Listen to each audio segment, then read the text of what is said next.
Welcome to the Sonia Buchanan Show, where we inspire one life, one smile at a time. Hello, everyone. It is time for the Sonia Buchanan Show, where we focus on one life, one smile at a time.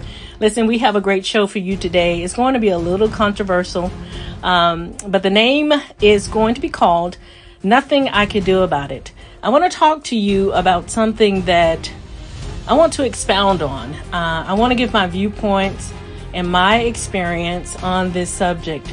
I was reading a post about a young girl. She couldn't have been no more than 6. And her mother had her going to school with natural hair. And the school had a problem with her natural hair. I don't think it was in braids. It was just natural. And they had a problem with her natural hair. And again, the name of our podcast today is Nothing I Could Do About It. And what's interesting to me is that the school had a problem with the young girl being who she is, with the natural curly hair. She didn't look completely, I think she was mixed, but she still had the wavy type hair. And I want to talk about that, and I want to share my opinions and my views, and also I want to share what category that form of harassment is. Because we're talking about something that the young girl produces that's part of her DNA. And I want to just share my viewpoints on that and probably give my opinion and highlight things and also give my experience. But first, let me talk about my experience first, because like I said in the previous podcast, if I talk about a controversy subject, I've experienced it and I have a little empathy for it. And let me just say this. All my life, pretty much, I've had a perm, except when I was younger. My mother used to press my hair. But when I became a teenager, I had a perm placed in my hair to give it manageable. Because, of course, everyone knows if you're African American and you have a descent of being black in America or around the world, managing natural hair can take an extended time to do. So I had a perm, but later on in life, because of older age, I began to have gray hair, and I started to use the second chemicals as coloring my hair, just, to hide the gray. Well, having a perm, which is chemicals, and then putting color in your hair is chemicals. Well, because I was doing it myself, which I should have been doing it, I was damaging my hair. My hair began to break. And because of the world of African Americans, they were going natural, and they were coming into who they really are, their natural hair, and finding out that they had beautiful texture hair. And so I said, okay, I'm just going to go natural for a year because they have the products out there.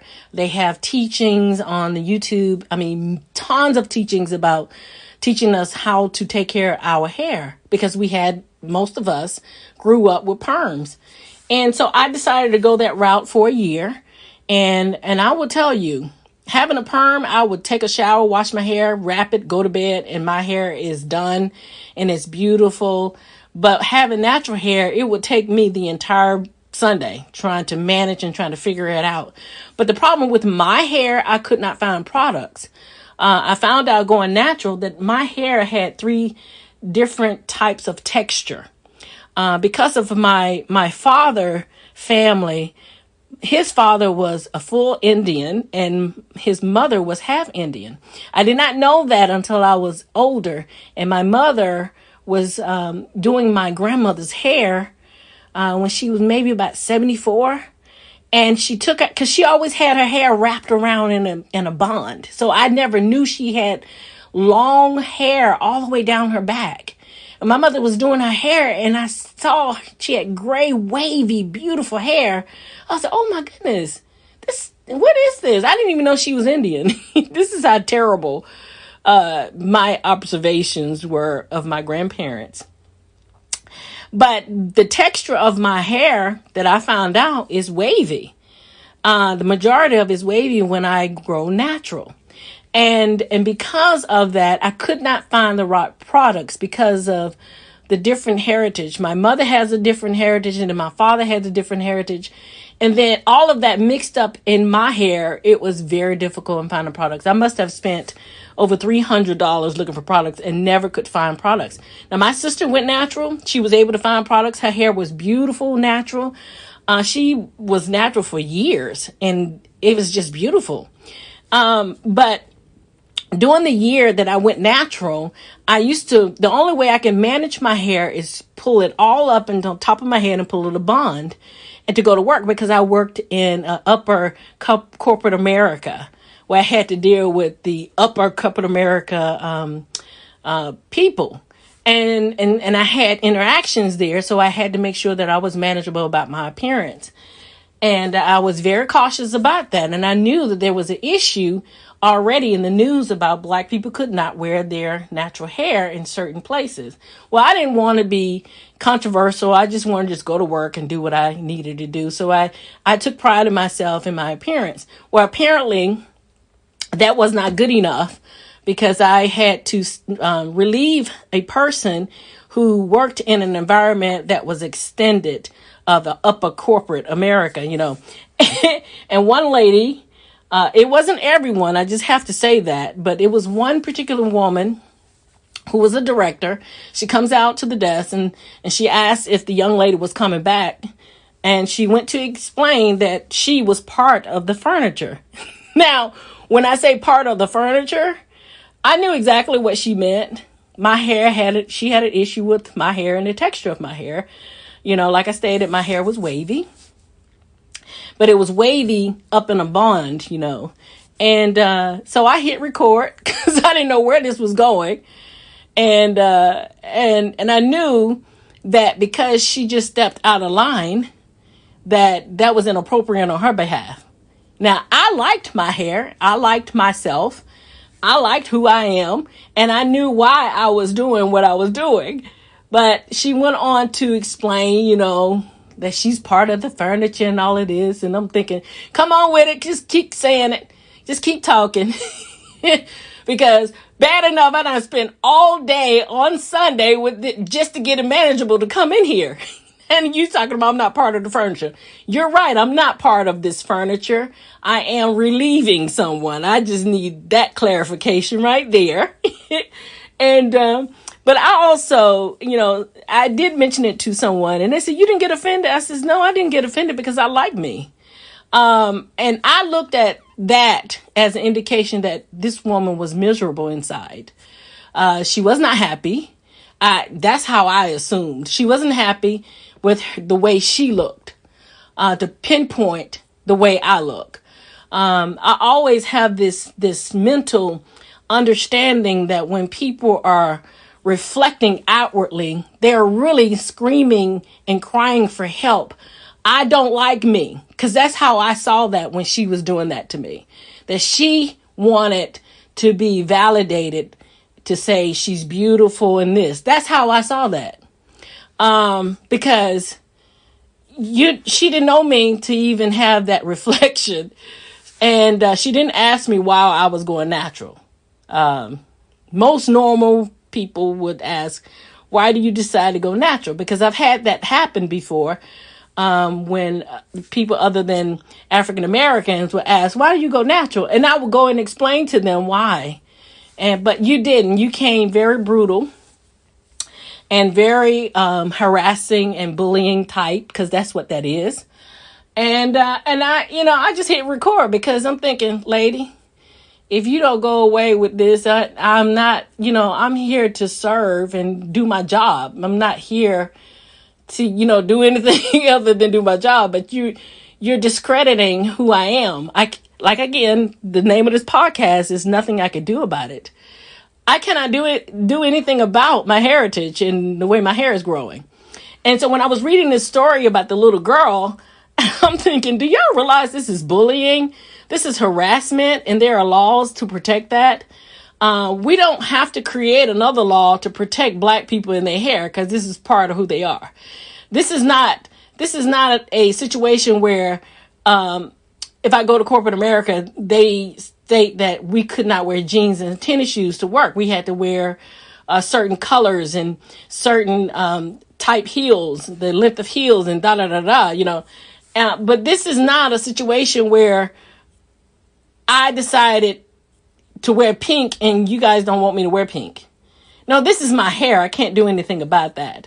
And I think that in our society, there's an issue with my DNA. And it has to be somewhere in the law books, because I did not study law. And I know that there has to be a law. I know it's constitutional right that you cannot judge or be prejudiced against my race. And race, first of all, race comes with my natural hair. And I don't know if people realize that. That's part of the constitutional right, that I have a right to wear my hair natural because it's part of my race. It is part of who I am. It is part of my identity. And to get angry and to get upset, no, you just got to be confident of who you are and then handle it that way. But that's to me how I see the law when it talks about race. And then, if it's not that, because I'm not the most educated person, but I try to look at things logically. When we're talking about not discriminating against race, what does that mean? What exactly does that mean? Does race cover my natural hair and me being able to wear my natural hair? Does that discriminating against my natural hair, does that cover under the law and the Constitution of bullying and harassment? Okay. So that is something that needs to be looked at, and maybe it is being looked at. I don't know, but I was dealing with that lady, just kind of being, opinionated that I wasn't part of the furniture. You're absolutely right. I'm part of who I am, doing a service. Do you have a problem with the job that I'm doing for you? Because this is what the issue is. The issue is not my hair and my appearance. I didn't come into the office looking like I was on Sunday. I came in the office with my hair. It was wavy, in place, ready to present, to give you the best service that you pay me for. And so I think that's where the crossing the line comes in. Like the young lady going to school and the teacher have a problem with her hair. You just crossed the line. You just crossed the line. You just crossed the law line stating that you cannot discriminate against race. Well, race, okay. Well, you have the Latinos. They have beautiful dark hair and it's straight. You have the whites with straight hair. You have the Asians with straight hair. You have you have now mixed kids that have wavy hair. You can't discriminate against that. That's part of race. And that's part and covered under the law. So I'm trying to figure out, why are we creating another law to protect the African American community with their hair? That is crazy. It's already covered under the law. It's called race. No discriminating against race. Unless you want to broaden it out. What does that mean under the Constitution? But, just to clarify that we are in a place now in our society that we can't discriminate against gender, but then we still discriminate against African Americans with their natural hair. Come on, people.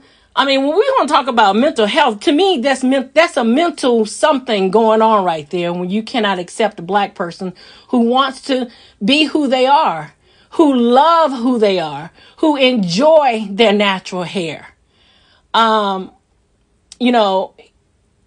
It just does not make any sense to me. And we have to be held accountable of what we say to people and how we say to people, what it is that says, I have crossed the line with this person, and this has nothing to do with whatever the situation is at that present time. Like I stated, I was at work. The young girl was at the school. Is the young lady that is in school, is having her natural hair, is it altering the other kids' education because she decides she want to go to school with her natural hair? Identifying the subject at hand. Is it influencing the surrounding people that is around her? Is it affecting her school kids, or was it affecting my employees that was surround my peers at work? No, it's affecting that individual. And that individual should be held accountable for the abuse, because that is harassment, that is discrimination, and it's so many other things. And I know that there's law because I have not studied law. So I know that it's got to be a law somewhere, or got to be something in the Constitution to state that a young black girl can go to school with her natural hair. It has to be. So this is something that I wanted to discuss and maybe go into a little depth of finding the law, because I have a couple of law books here. Yes. And you know what? I'm a person who collects a lot of books. So I have a couple of law books. I'm just going to go and research and look at the Constitution and to see, because that to me is in a category of something. It doesn't make any sense. Again, our subject of this podcast is called Nothing I Can Do About It. And when I say nothing I can do about it, is that I was a female when I came into this world. There's nothing I can do about not being a female. Okay? I can't go in and grow body parts of a male. And a male cannot grow body parts of a female. That is just the way it is. I cannot change the texture of my hair. I can change the texture of my skin by placing certain chemicals on it and making my skin lighter. But I cannot change the texture of the way my nose grow on my face, the way my ears grow on the side of my head. I cannot change the texture of my fingernails. The way they grow on my fingers is different than my sister's. I cannot change those textures of my hair, but I cannot go to work or go to school because of these things that I cannot do anything about. This is something we have to really look at this. I don't know if people need to have psychiatric help in understanding the magnitude of what is being said and done about African American young girls. No, ma'am, don't make excuses about who you are and not liking yourself because somebody else don't like what you have. It's not that they don't like what you have, which is your natural hair. It's that they don't like themselves. Any times when people reflecting something outwardly at a negative view of somebody else is really screaming and crying for help, that I don't like myself. So I have to find something about you that I don't like to make me feel good. That is the only way, because outwardly, you only tells everybody what you feel about yourself. Really, personally, I can't get involved with somebody else's battles like this situation. I can only handle my situation. And how I handled that situation is I hit record because I really did not know where this was going. I probably wasn't going to get her in trouble or anything because I respect myself. And yes, I had continuation of dealing with this young lady. And I always respected her because I respect myself. Just because she disrespected me, that only shows that she disrespects herself. There is a Bible scripture that says, and this is not a Bible study, and it says, he says, love your neighbor as you love yourself.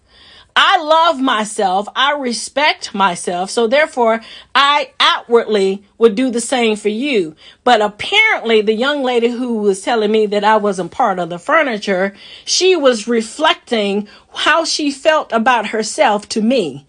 That's why I did not respond in a negative way, in a derogatory way, in a rambunctious way. I just kind of laughed and just looked at her because at the end of the day, I still like me. At the end of the day, I haven't thought nothing else about what you said. Yes, I'm telling you about this, what happened, but I was not negatively affected by what she said. But I think that it's a time, 2020 should have been a year that we reflected on who we really are. Everyone had time enough to sit down and think about what it is that negatively about me not nobody else, but about me that I do not like, that I need to dive in and change. This is one of the situations where we had an entire, 6 months, 6 to 8 months to reflect on self and finding out what it is about me that I feel about that person that I don't like. Because usually what you don't like about someone else outwardly is something in you that's causing that reaction. So the young girl that having a reaction to other people, the mother needs to ask the teacher or whoever that's harassing her daughter, what is it about you don't like? Because my daughter is fine. My daughter is beautiful. Her hair is beautiful. Her everything about her is beautiful. She was one of the blessed ones, was able to get that one sperm that came through and she was born. So we know that she's special. We know that everybody is special. So we have to really look inwardly at ourselves and find out what is it that I don't like about myself when I don't like someone else. Because that's all what it comes down at the end of the day. That's what it is about. Why I don't like me, because I don't like them. Find that out. Because sometimes it takes a year. Sometimes it takes one day to find the answer. But however it is, find the answer so you can stop crossing boundaries. You got your own lane. And to hurt someone, to say you're not good enough with what God blessed you with, that's not an offense on the person. That's an offense on God. And God blessed them because you're telling God that this young lady with this wavy, beautiful hair is not acceptable. What God blessed her with is not acceptable. No, what's not acceptable is that you have an opinion about her hair. And she cannot be who she is fully, 100%. And acceptance.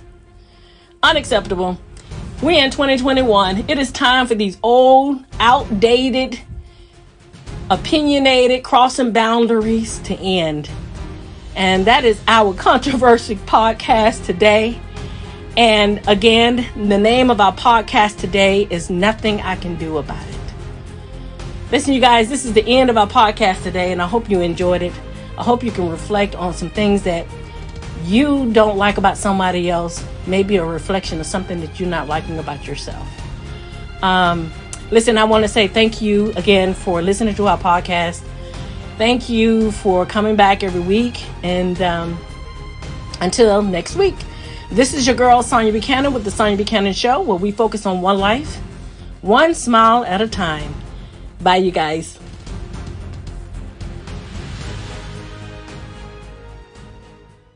Thank you for listening to our broadcast, The Sonia Buchanan Show, where we focus on one life, one smile at a time.